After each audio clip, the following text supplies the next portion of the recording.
Hello po! Welcome back to our vlog! At nandito na po tayo sa ating favorite na Jolo Boy. Diba? Take out muna tayo. Kasi nga, magsuswimming kami ni Miho today. Kasi naniningil na yung bata sa kanyang reward. Meron kasi akong pinagawa sa kanya na ka-reward naman talaga. So, ayan. Kaya natuloy din po kami dito sa aming swimming. Babalikan na lang kami ng kanyang tito, ng kapatid ko, mamaya pag uwi namin. Ayan. Dito na nga po kami sa swimming pool at sobrang ganda pa rin dito. Ever since talaga nung mga bata pa si Miho. Yung maliit pa lang siya talaga. It's cold now. Nagsuswimming na kami dito kasi malinis yung swimming pool dito. Ayan po, si Miho, enjoy niya yung kanyang pag-swimming. Sabi niya kasi, in 2023 kasi talaga hindi kami nakaswimming. Halos, hindi swimming ba kami? Parang hindi. Kasi nga, parating may sipon si Miho, tapos busy-busyhan ba? Wala talagang time para mag-swimming. Ngayon, talagang naniningil na ang bata. Ang sabi niya, Mama, ang tagal ko nang hindi naliligo sa swimming pool. O, di, ayan, pagbigyan natin. O, ayan, nakita niyo, malabo. Kaya malabo yan. Nilagyan ko kasi ng plastic ng yelo yung cellphone ko para hindi mabasa ng swimming pool. Ngayon, sabi ko, unang ko siya underwater. Ayan, jumping na muna si Miho dyan. Pero mababaw lang yan. Pangbata lang talaga yung swimming pool na yan. Merong malalim, pero hindi kami nagpunta. Mas bet namin dito sa area na to. Kasi nga, pangbata. Tsaka meron naman mga ano dito. Merong dalawang slide na favorite ni Miho. Yan o. Yung slide na yan, dalawa yan left and right. Diyan siya nag-i-slide. At talaga namang napakadami ng slide niya dyan. Talagang hindi niya tinigilan gati siya napapagod. Yan yung dalawang slide, ayan. Sobrang ganda rin naman dyan. At talagang happy nga niya. Enjoy daw niya ang pagsuswimming dito. Gagawin ko sanang raw video ito na hindi ko na voice overan. Kasi nga mga bosses naman dito si Miho. Parang hindi naman po pwede yata hindi ko voice over. Kasi meron mga walang sound sa kung inano. Kasi medyo maingay. Baka makopyright tayo doon. Ayan, kami mag-ina. Diba? Picture, video muna kami dyan.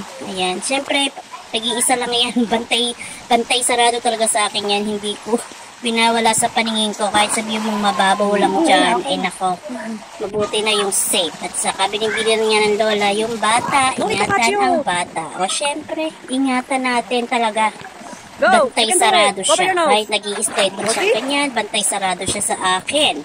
O diba? Ayan. At enjoy nga niya ang water. Favorite talaga niya mag-swimming. Kahit hindi naman siya ganun galing pang mag-swim, pero tinatry naman niya. Yan yung medyas niya, nabutas ni. Pinag-medyas ko kasi talaga siya dyan. Pero nabutas na dahil niya. Alam nyo naman na sa chlorine ng swimming pool, ayun, lumigay ang kanyang medyas. Pinatanggal ko na rin naman sa kanya yan. Ayan kami mag-ina, ayan, sabi ko, ayan, video muna tayo. Nilapag ko muna doon ang cellphone. Tinanggal ko na ang plastic ng yelo. Kasi nga blurry, hindi siya magandang pangkuha pag may plastic ng yelo. Pero pwedeng pang underwater. Wala kasi ako nung yung panlagay talaga sa cellphone. DIY lang. Ayan kami dalawa, ayan yung baon naming mag-ina. Yan, Chicken Joy, tapos yung palabok na yan, ang nakalimutan sa sasakyan yung kalamansi, kinain ko talaga siya ng kalamansi, at saka burger and french fries, yan yung aming baon lang, wala kaming kahit anong snacks. Yung pinaka-snacks lang ni Miho doon yung french fries, so ayan, gustong-gusto talaga ni Miho dyan, nagja-jump dyan, tingnan mo, sasalida pa yan kita nyo, sumasalida pa, para mag-jump lang nandun, sabi ko nga baka sumasalida, baka madulas pa, ayan. Parang feel na feel talaga niya. Pero malapit lang naman yan. Isang di pa lang yan. Yung pagsalida niya. Ngayon, sasalida pa talaga. O, diba? Matapang na nga ngayon yan talaga sa tubig Nung maliit, nung bata pa yan talaga. 8 years old pa lang po si Miho ngayon. Pero kasi nung mga 3 years old, nag-start na siya mag-swimming dito sa location ng swimming pool na ito. So, may Piñaranda po ito. Yan, Christian Rica. Yan yung pangalan ng resort. Ayan po, gusto talaga ni Miho dyan. May mga hotel din po dyan. Kung talagang kailangan yung magtumuloy, kailangan yung stay. May mga hotel din dito sa sa ano na to, sa resort na ito. At maganda naman din mag-stay na. Kasi dito kinasal yung kapatid ko na si Pizza Mesa dito sa resort na ito. At marami namang hotel. Kaya na-accommodate yung mga bisita nila sa Cavite before. Yes. Tita Lisa naman ngayon ay nandun pa sa ibang bansa. Yan, malapit na nga siyang umuwi. Ganyan.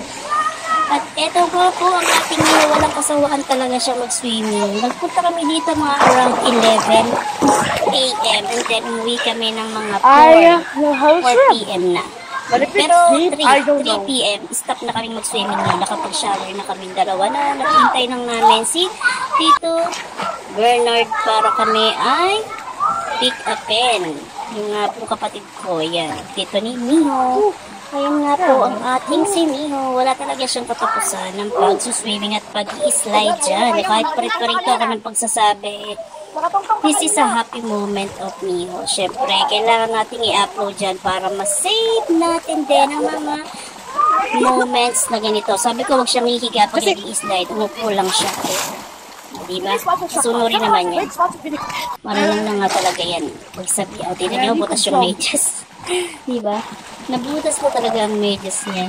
Dahil nga dyan sa chlorine. Pero okay lang naman. Tatahiin ko na lang yan kung pupwede pa. Pag swimming naman eh. Kasi parang naano siya sa, diba, bagay. Hindi ko alam kung mas mapapalat pa kung yung paa kung nakames na yung medyas. Pero pinatanggal ko na rin naman yung medyas kasi nabutas na. Yes. At ayan, keep swimming lang talaga ang ating Miho dito. At wala talagang kasawaan niya hanggang sa makakauwi na kami. Yan, hanggang sa mag-alas 3 yun nga, magbibihis na kami.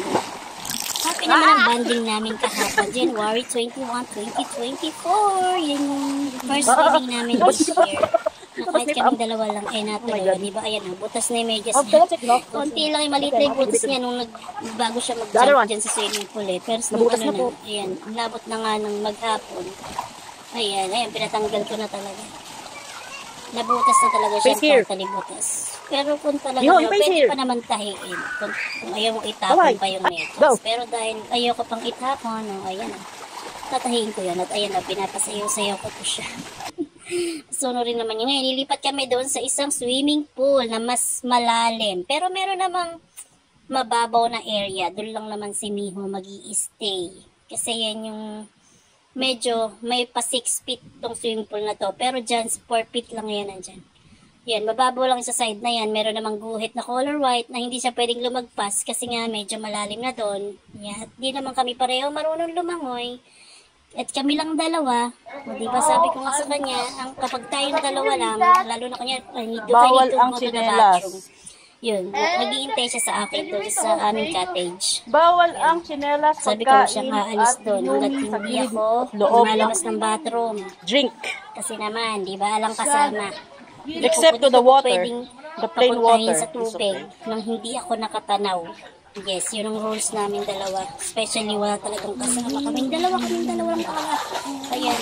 Saglit lang kami dyan sa swing pool na yan. Tapos lumipat na naman kami doon sa pangbata. Meron pang Olympic dito pero walang tubig. Kahapon. Walang tubig siya.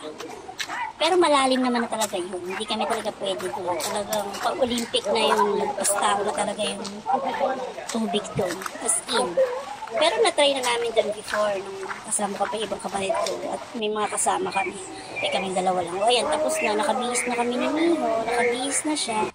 O diba, wait lang namin ng Tito Daddy niya. Yes, Tito Daddy. Yeah, look Tito Bert. Tito Bernard para kami isunduan. At ito na nga, uwi na po kami. Thank you so much for watching. Please don't forget to follow and share.